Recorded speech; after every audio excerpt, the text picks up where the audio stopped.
I'm still, you know, like I have a good army. I'm pretty sure he has a good army too, because if you see my foeman right here, like you always want to use invis when you can to scout. This is another reason why it's good to have another foeman with you too. If I didn't have a foeman right now, I'd have to use a water elemental. It's not a waste of mana, but I'd rather just use a leftover foeman than I had. So like I see right here, like if he was expanding right here, I would be sending like 5 peasants on my expo right now, like just the peasants, not militia, to put my expansion. But since if you saw my foeman, it passed his army, and it went to his expo with there too. So I know he's creeping the shop right now, and I know that he's not expanding. So this tells me like he's gonna once he's done creeping the shop, he's gonna buy like a kill scroll, and he's gonna push my expansion because he did scout my 2 towers.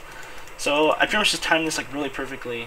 Like, and the reason why I pretty much got that source only for invis. I didn't get it really for slow, because slow sucks for breakers. If you guys didn't know that. So I run my panda behind his priests, and I have my militia already here because I timed it perfectly with this fight. He can't fight this for shit. I just junk and haste everything, and fired, and that was rape. And he can't fight like. And even when you get weapon upgrades, like your militia gets upgraded too. Like look how much damage my militia does, and that's only one weapon. That's only one weapon upgrade. So right here, I tried running. This is really bad by me. I run my panda like into his whole army. I was trying to buy the invis pot, but I didn't see that he already bought it. So I almost lose my panda, kind of. So what I'm trying to like getting at, like in Human Mirror, like you almost have to play the same as your opponent. If you don't, then you either have to have like a better build than him or a better strategy than him. Like what ended up happening, like if you don't copy your opponent, he'll have like tier 3, and if you don't push him and you don't know that he's getting tier 3, and like you're still tier 2, he'll have like a 70 food army with like knights and mortars, and like you'll be expanding with 50 food casters, and he'll just push you and win. When you probably could have just done what he did and played better than him. So I would say in Human Mirror, it's a lot of copying. Like it's a lot more copying.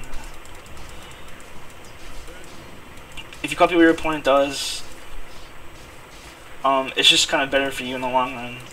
I don't mean copying as in like getting the same like heroes as he, because obviously I panic his Naga. Like if I was completely copying with him 100%, I would have waited to see what second hero he would have gotten. Like if you would have gotten Mountain King, I'm not saying you have to go Mountain King too. If you got a Panda, I'm not saying you have to go Panda too. I'm talking mostly on like generalities of like when to tech tier 3, like is he teching tier 3, is he expanding, like things like that. Like if he's doing any of those things, then you should probably do it too. And I'm sure you've seen it in replays too, like what a human player will scout his opponent human player, and then he'll be teching tier 3, and then he'll just cancel going to 50 food, and then the other player will tech tier 3 like right away when he sees it, because he knows it. If he pushes him and he doesn't win that fight, and then he loses units and he's tier 3, like it's pretty much game over, because the other kid's gonna have tier 3, and then you're not gonna have tier 3. You're gonna have like still tier 2 army that you just lost a push in. So that's my thought. That's my thought process and outlook on this matchup. And normally on this map, like I kind of figured, like most human players that I don't know how they play, like they always go tier 2 with MK and they get breakers. So that's kind of why I just tech tier. Like I was expecting to go tier 2 this game. Also not to show him like my usual strat on this map. Usually on this map I'll just create my top green and then my bottom green, and then I'll create my mercenary. And then I'll just expo with level 3 mercenaries. And normally what happens if my opponent does that too, we'll have a fight in middle, and it's pretty much a micro battle room right now. So as you see, like he has more breakers, if not the same amount of breakers, if not more than me. He's lost like I think he's lost like 1 or 2. But you see, I'm flaming his priests. His priests are healing. His priests are healing themselves and not their breakers, which is another reason why he's losing. Like he has upgrades too, but I think he just got them too late. Like I think if he had him, if he pushed me like below, and if he would have waited like another minute, if he pushed me below with like 2 upgrades a lot sooner, this game would have been a lot different. I still think he would have lost, just because I think Naga's kind of useless like mid game. But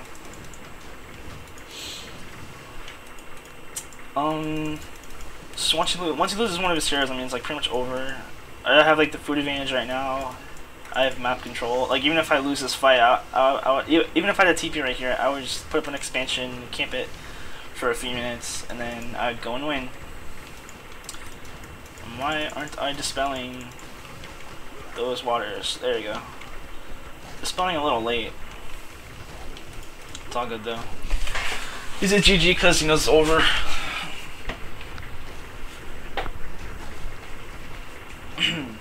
And that's the replay. So this concludes my like coming back audio.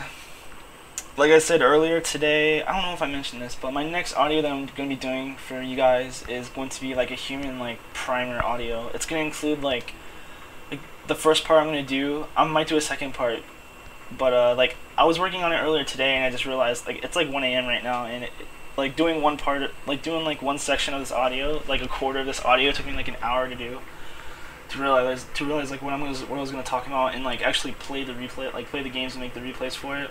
I'm pretty much going to just be explaining like what builds I do versus each race on like the most standard maps like possible. Like the first part I'll do like every build and every creep pattern that I do versus every race on like Echo Isles, Stand, and Twisted Meadows.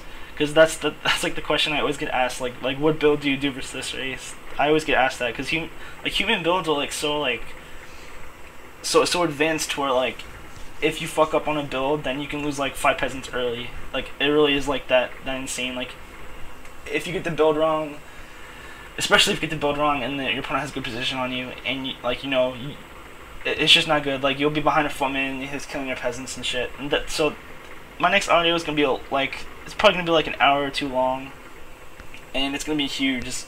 I'll probably just do one part. I'll do like those 3 maps, and then I don't know, maybe I'll ask what the other 3 maps you guys would like me to do. But yeah, I'll pretty much just explain like creep patterns and builds versus each matchup on those 3 maps. That's gonna be my next audio.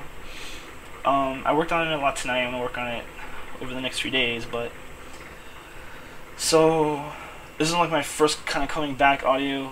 PM me with any questions like usual, like I always say, and definitely if you have any kind of recording program or if you need one, just I think on the member section there's a thread, like it's a sticky, and it tells you how to make like the MP3 recordings.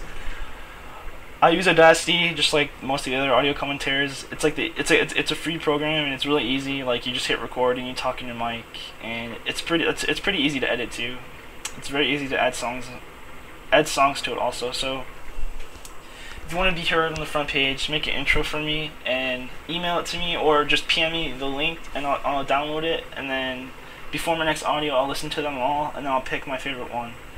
And in the intro you should include that, just like say your name, this is Priest, this audio's been copyrighted 2009 by WCR.com, etc. blah blah blah.